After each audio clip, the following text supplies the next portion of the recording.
with which our young people are likely to serve in any war, no matter how justified, shall be directly proportional to how they perceive the veterans of earlier wars were treated and appreciated by this nation.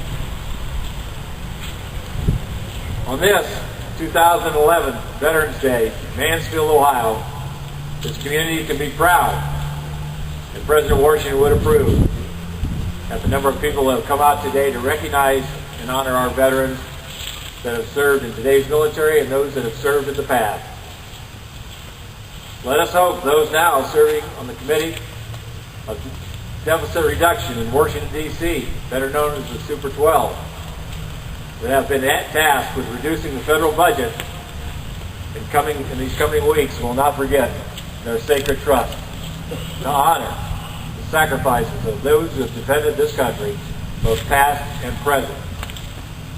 Please do not break that trust by attempting to balance the budget on the backs of today's military or our veterans. In other words, hands off military retirement veteran benefits. Viewers, that's right.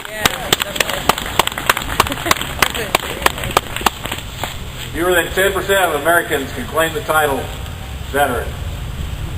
We must ask ourselves, as a nation, are we serving veterans even half as well as they have served us?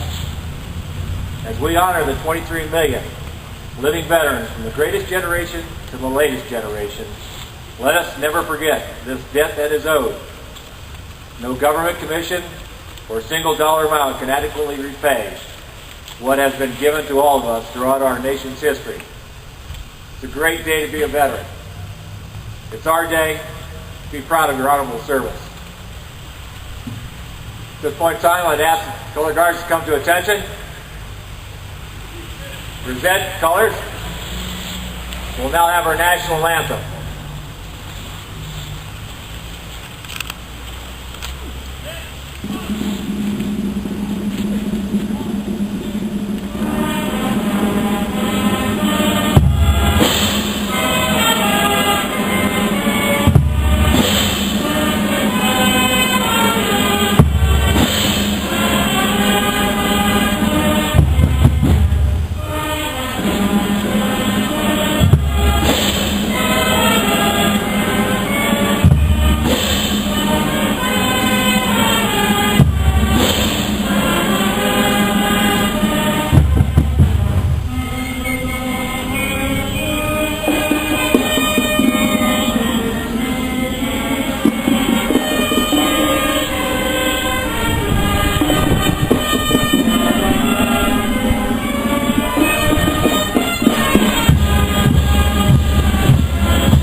This time I'll call to the podium Frank Russo for the Pledge of Allegiance.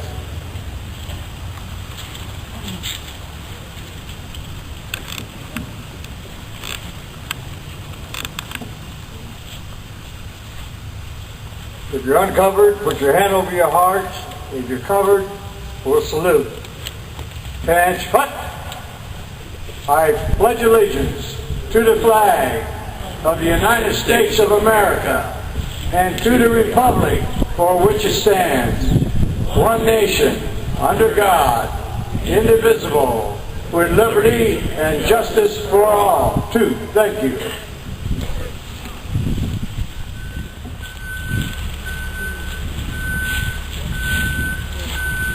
At this time, it's my great pleasure to introduce our keynote speaker of the day. U.S. Navy Lieutenant J.G.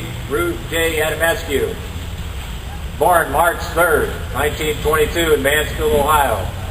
Ruth graduated from Mansfield Senior High in January 1940. She attended nurses training in Mansfield General Hospital for 3 years. She enlisted in the Navy on July 7, 1944, serving as a nurse on active duty till July the 11th, 1946. Ruth Smith married Joe Adamescu in 1947.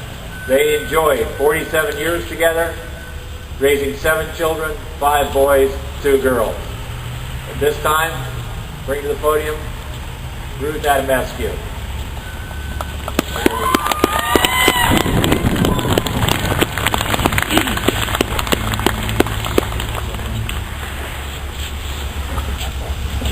Before I start my speech, I would like to give you a couple of trivia tips.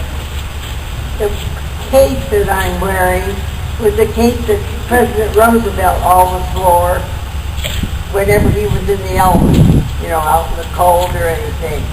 And I thought it was rather interesting. And not only that, it's the only part of my uniform I could get into.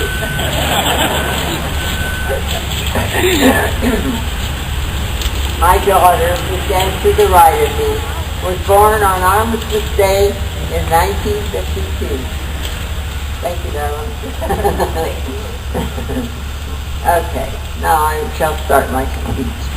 My fellow veterans, I proudly stand before you today as a veteran nurse of World War II. Who would have thought I would live this long?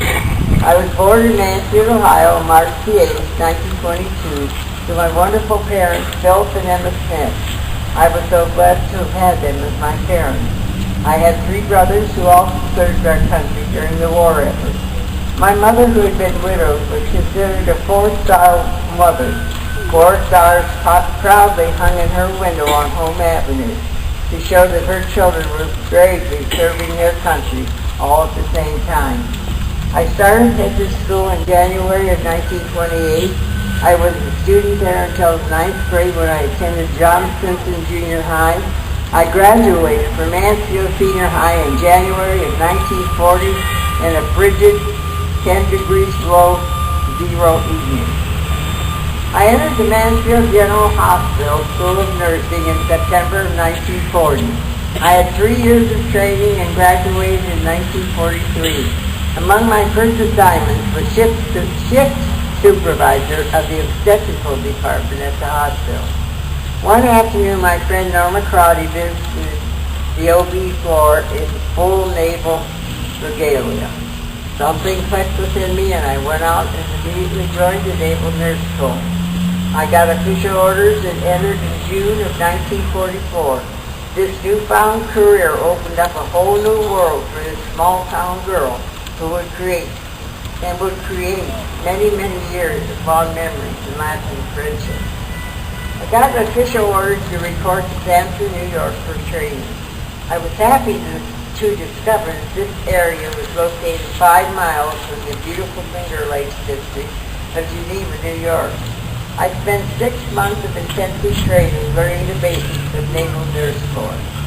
At Sampson, we were responsible for the wounded from overseas. We learned that we nurses were to be in a supervisory capacity rather than provide bedside nursing. Rather, hands-on nursing was delegated to the corpsman. This position of officer was quite difficult for a Florence Nightingale like myself, who wanted to instead provide tender, loving care to the patients. After 6 months of this training, we got orders to report to North Island across the bay from San Diego. Access to this island was by way of a ferry. I was surrounded by a bunch of wonderful RNs from all over the country, several of whom would become my lifelong friends. At North Island, I was assigned to a family hospital where I once again worked in obstetrics and surgery. This facility took care of the relatives and the service people. We were so proud to be an American and to serve our country. The one thing I want to express is the extreme patriotism that was rampant at this time. Everyone gave their best to help with the war effort.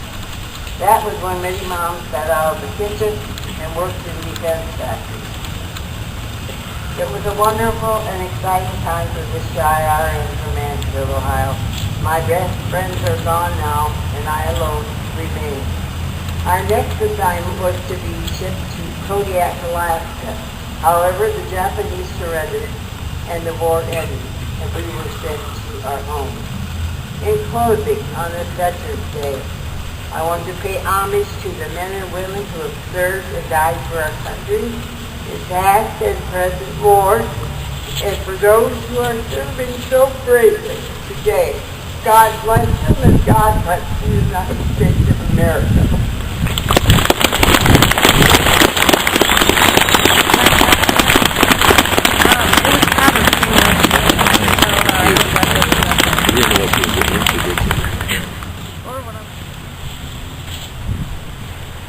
Before I dismiss, I think we should honor the World War II veterans, and I think we all ought to sing God Bless America in their honor. And remember, we have about 120 World War II veterans in Richland County, and I know there's some have been missed. So if you all would join me in singing God Bless America, I'd appreciate it. God bless America, land that I love.